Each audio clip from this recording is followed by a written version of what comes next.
عبد الله بن عمرو بن العاص عن النبي صلى الله عليه وسلم قال إن هذه من ثياب الكفار فلا تلبسها. قاله حين رأى عليه ثوبين معصفرين.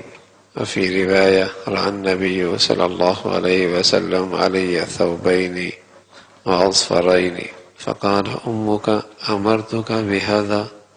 قلت أغسلهما قال بل أحرقهما.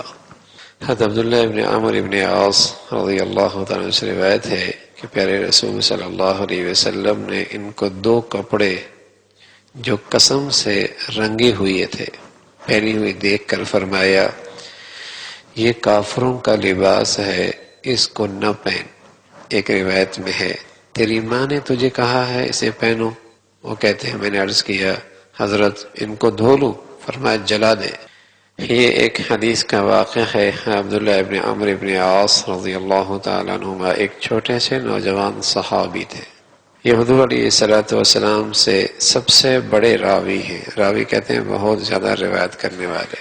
ابو ہریرہ اس امت کے احادیث کے سب سے بڑے راوی ہیں۔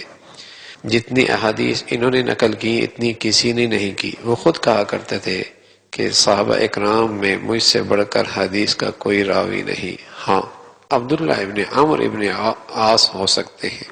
فَإِنَّهُ كَانَ يَكْتُبُ وَلَا أَكْتُبُ، کیونکہ وہ لکھا کرتے تھے اور میں لکھتا نہیں تھا، میں زبانی یاد کرتا تھا، تو ان کے پاس ہو سکتا ہے ذخیرہ مجھ سے زیادہ ہو۔ بہرحال نوجوانوں میں رنگینی ہوتی ہے، رنگینی پسند مزاج بھی جوانی میں ہوتا ہے۔ تو قسم ایک جڑی بوٹی ہے اور اس سے کپڑے کو رنگا جاتا تھا، تو اس سے زرد رنگ ہو جاتا ہے کپڑا۔ عورتیں عام طور پر پہنتی ہیں، اس میں کچھ خوشبو بھی ہوتی ہے۔ وہ کہتے ہیں ایک دفعہ یہ کپڑے پہن کر میں رسول اللہ صلی اللہ علیہ وسلم کی خدمت میں چلا گیا تو ڈانٹ کے فرمایا یہ کافروں کا لباس ہے، مت پہنا کرو۔ اور ایک روایت میں آتا ہے تیری اماں نے کہا ہے تجھے پہننے کو، کہ تیری ماں نے حکم دیا ہے کہ یہ پہنو۔ یہ کہنے لگے حضرت میں ان کو دھو دوں؟ فرمایا دھو نہیں جلا دے۔ اب یہ جلانے کا لفظ ناراضگی کے اظہار کے لیے فرمایا تھا، واقعتاً جلانے کا حکم دینا مقصود نہیں تھا۔ چنانچہ انہوں نے جا کے جلا ہی دیا، تنور جل رہا تھا اور اس میں کپڑے ڈال دی۔ بعد میں حضور علیہ الصلوۃ والسلام نے پوچھا کہ کپڑا کیا کیا؟ فرمایا جلا دیے۔ تو فرمایا بندہ خدا عورتوں کو دے دیتے، وہ استعمال کر لیتی۔ پیارے رسول صلی اللہ علیہ وسلم کا یہ ارشاد کہ یہ کفار کا لباس ہے، اس کو نہ پہنو، ایک اصول معلوم ہوا، ایک اصول معلوم ہوا۔ بڑے لوگ عجیب و غریب قسم کی بیہودہ بات پس اوقات کر لیتے ہیں۔ یہ شکر ہے کہ وہ سارا الزام ملا پہ ڈالتے ہیں کہ ملا بڑا تنگ نظر ہے، اللہ اور اللہ کے رسول کو کچھ نہیں کہتے، ڈھال ملا کو بنا لیتے ہیں، یہ بھی غنیمت ہے۔ ورنہ تو کہتے یہ کتنی تنگ نظری کی بات نبی نے کہہ دی، الیاذ باللہ۔ حالانکہ ہر دفتر کا کوئی لباس ہوتا ہے، ہر ادارے کا کوئی لباس ہوتا ہے، ہر جگہ کا کوئی مخصوص، یہاں تک کہ بہرے کھانا دینے والے ان کو بھی یہ لباس پہناتے ہیں۔ اور جس سے کہیں کہ جو ان قوموں کی سیکورٹی ہوتی ہے انہیں بھی لباس پہناتے ہیں، اور جب وہ لباس نہ پہنے ہوں تو اندر بھی نہیں آنے دیتے۔ وہاں کوئی نہیں کہتا تنگ نظری ہے، وہاں کوئی نہیں کہتا تنگ نظری ہے۔ لیکن جب اسلام اپنے حدود کو بتاتا ہے تو بعض نادان بڑا تنگ نظر ہے۔ اور یہی اگر مخلوق اداروں میں جائے، تعلیمی اداروں میں جائے، وہ کہہ دے بھائی شرٹ کا کلر ایسا ہونا چاہیے اور موزے اس کلر کے ہونے چاہیے اور پینٹ ایسی کلر کی ہونی چاہیے، کوئی نہیں کہتا تنگ نظری ہے۔ کہ تعلیم کا ان چیزوں سے کیا تعلق ہے؟ کہتا بڑا ڈسپلن ہے، سب ایک جسے کہنا کہ وہ اس میں آتے ہیں، ایک لباس میں آتے ہیں۔ لیکن جب اسلام کسی حدود کو بتائے اور اپنا تشخص کا اظہار کرنا چاہے، ہاں تو بڑی تنگ نظری ہے، بڑی تنگ نظری کی باتیں کر رہے ہیں۔ تو اس میں اگر یاد رکھیے اسلام اتنا وسیع بھی نہیں کہ دہ در دہ ہو، حوض ہوتا نا جو مرضی اس میں ڈالتے چلے جاؤ، اتنا وسیع بھی نہیں ہے کہ جو کچرا اس میں ڈالتے چلے جاؤ، اس کی ایک حدود ہے، اور اس کا شریعت نے اس کا ایک حد بتائی ہے کہ لباس کیسا پہنے، مرد عورت، مردوں سے بھی کہا کھلا لباس پہنو، کھلا لباس پہنو، اس میں کافروں کی مشابہت نہ ہو، اتنا تنگ نظر نہ ہو کہ تمہاری جسم کی حیت نظر آنے لگے۔ اب مرد تو مرد، عورتوں کا بھی لباس یہی ہوتا چلا جا رہا، عورتوں کا بھی لباس یہی ہوتا چلا جا رہا۔ کھلا لباس اللہ کے نبی صلی اللہ علیہ وسلم نے تلقین فرمائی ہے، کھلا لباس تمہارے جسم کی حیت نظر نہ آئے۔ اس وقت اتنا بیہودہ لباس ہوتا ہے کہ پورے جسم کی جسے کہیں کہ وہ حصے جو انسانی شرافت کا تقاضا بھی تھا کہ اس پر ستر ہو، وہ چھپا ہوا ہو، لیکن چونکہ یہ فیشن بن چکا ہے، رواج بن چکا ہے، بلکہ اور کہیں پہنے نہ پہنے دفتر میں وہ پہنے گا، کسی بڑی محفل میں جا کر وہ پہنے گا، جسے کسی بڑی ہوٹل کے لیے اس کو پہنے گا۔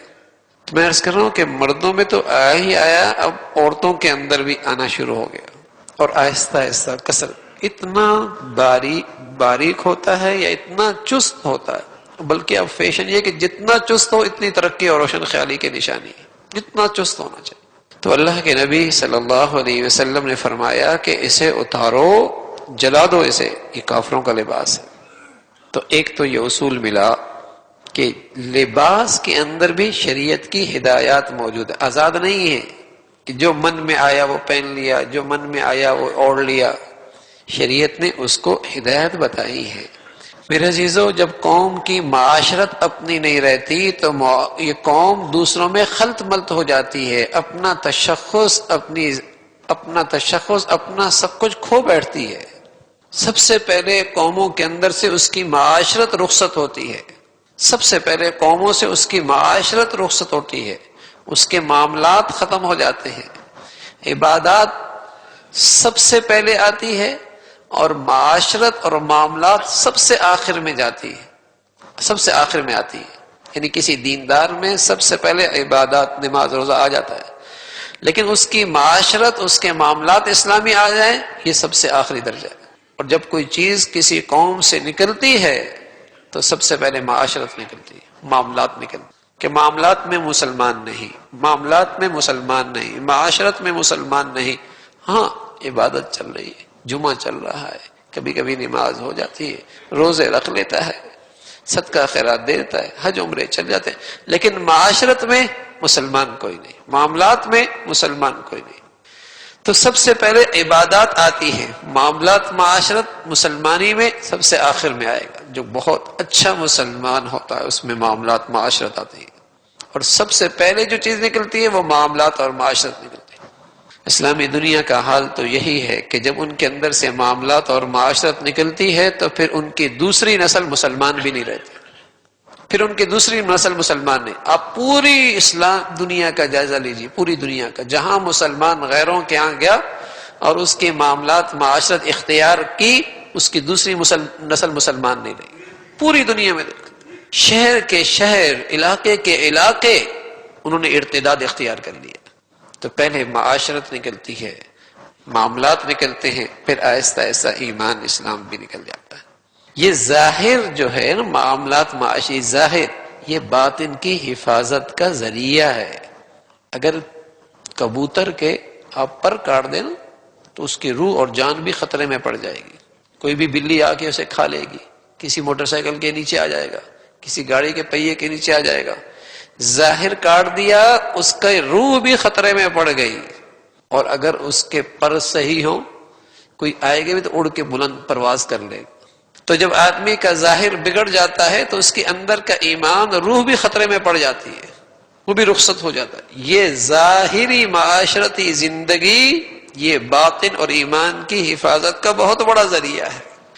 یہ ظاہری لباس، پوشاک بہت سارے گندگیوں سے آدمی کو روک لیتا ہے۔ یہ تنگ نظری نہیں، یہ اسلام کا حسن ہے، اسلام کی خوبصورتی ہے، اسلام کی غیرت ہے کہ وہ اپنے پیروکاروں کو اپنی زندگی دیتا ہے کہ وہ زندگی کے کسی حصے میں غیروں کا نقال نہ بنے اور غیروں کے در پہ بھیک نہ مانگے، اس کے پاس خود بہت بڑی خوبصورت زندگی ہے۔ تو رسول اللہ صلی اللہ علیہ وسلم نے یہ ہدایت فرمائی.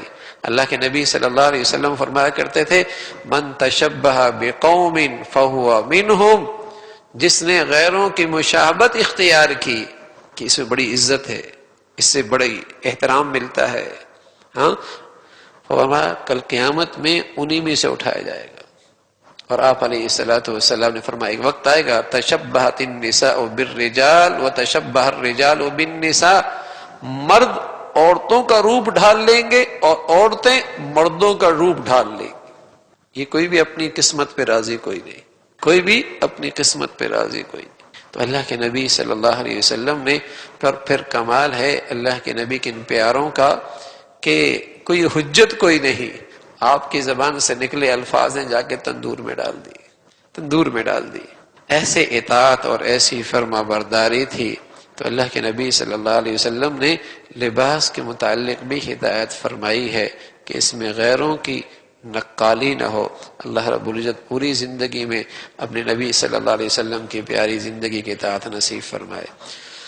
اللہم لک الحمد کلو ولک الشکر کلو، اللہم لک الحمد کلو ولک الشکر کلو، اللہم انا علی ذکرک و شکرک و حسن عبادتک، اللہم انا علی ذکرک و شکرک و حسن عبادتک. نستغفر اللہ نستغفر اللہ نستغفر اللہ. سبحان ربک رب العزة عما یصفون وسلام علی المرسلین.